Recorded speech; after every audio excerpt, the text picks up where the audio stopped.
బాపట్ల జిల్లా అద్దంకి మండలంలోని అంగన్వాడీ ఉపాధ్యాయులు మూడవ రోజు స్థానిక ఎంఆర్ఓ కార్యాలయం దగ్గర ధర్నా కార్యక్రమాన్ని నిర్వహించారు. కార్యక్రమంలో సిఐటియు సభ్యురాలు శారద మాట్లాడుతూ అంగన్వాడీ టీచర్లకు జీతాలు పెంచాలని, టీచర్స్పై రాజకీయ ఒత్తిళ్లు తగ్గించాలని, అలాగే పెన్షన్లు అమలు చేయాలని కోరారు.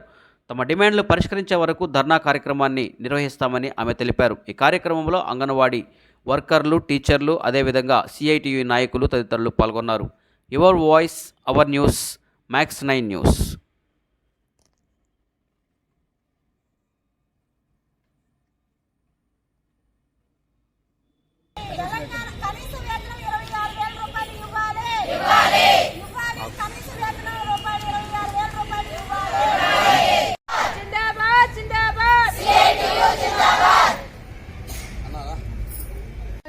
ఈ రోజు రెండో రోజు మాకు అంటే అంగన్వాడీలకు తెలంగాణ కంటే అదనంగా 1000 రూపాయలు ఇస్తానన్నది ప్రభుత్వం. కానీ ఆ ప్రభుత్వం 4.5 సంవత్సరమైనా కూడా 1000 రూపాయలు పెంచి ప్రభుత్వం మాకు కనీస వేతనం ఇవ్వలేదు. ఇప్పుడు 11,500 తోటి మేము జీవనం కొనసాగిస్తున్నాము. ఆ 11,500 తోటే మేము పిల్లలకి అన్నం వండి మామూలుగా బిల్లులు తీసుకొచ్చి మామూలుగా వంట కూరగాయలు అవన్నీ గ్యాస్ బిల్లులు 1000 రూపాయలు అవుతుంది. గ్యాస్ బిల్లులు కూడా ఇంతవరకు మనకి గ్యాస్ బిల్లులు కానీ ఏమి రావటం లేదు. మేము 1,200 తోటి గ్యాస్ ని కొనుక్కొని పిల్లలకు వండిస్తున్నాము. కానీ గ్యాస్ బిల్లులు కూడా మాకు రావట్లేదు. 2017లో టీఏ బిల్లులు ఇంతవరకు మాకు ఒక పైసా కూడా 2017 నుండి టీఏ బిల్లులు రాలేదు. అవి కూడా మాకు వెంటనే మాకు ఇవ్వాలి.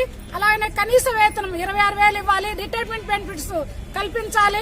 గ్రాడ్యుయేటీ అమలు చేయాలి అని మేము కోరుతున్నాం. వేసవి సెలవులు అంటే పాఠశాలలో అంటే ఎలిమెంటరీ స్కూల్లో విధంగానే మేము 9 గంటల నుండి 4 గంటల దాకా వాళ్ళగా మేము పనిచేస్తున్నాం.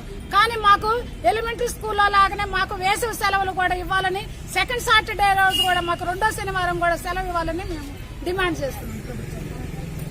తంగిరాల వెంకటేశ్వర్లు వ్యవసాయ కార్మిక సంఘం బాపట్ల జిల్లా ఉపాధ్యక్షులు. ఈ రోజు నిన్నటి నుంచి అంగన్వాడీ వర్కర్స్ సమ్మె చేస్తా ఉన్నారు. వాళ్ళ న్యాయమైనటువంటి డిమాండ్స్ ని పరిష్కరించడంలో ఈ రాష్ట్ర ప్రభుత్వం వైఫల్యం చెందింది.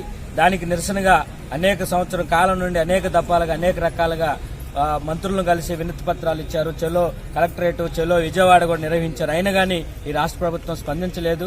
న్యాయమైనటువంటి డిమాండ్లు పరిష్కరించడంలో కూడా ఈ రాష్ట్ర ప్రభుత్వం చొరవ చూపటలేదు. కాబట్టి ఈ రోజున అంగన్వాడీలు రోడ్డున పడాల్సినటువంటి పరిస్థితి ఏర్పడింది. ఇప్పటికైనా ప్రభుత్వం స్పందించి వెంటనే అంగన్వాడీ వర్కర్స్ యూనియన్లతో చర్చలు జరిపి వాళ్ళ సమస్యలు పరిష్కరించే దానికోసం ప్రయత్నం చేయాలి.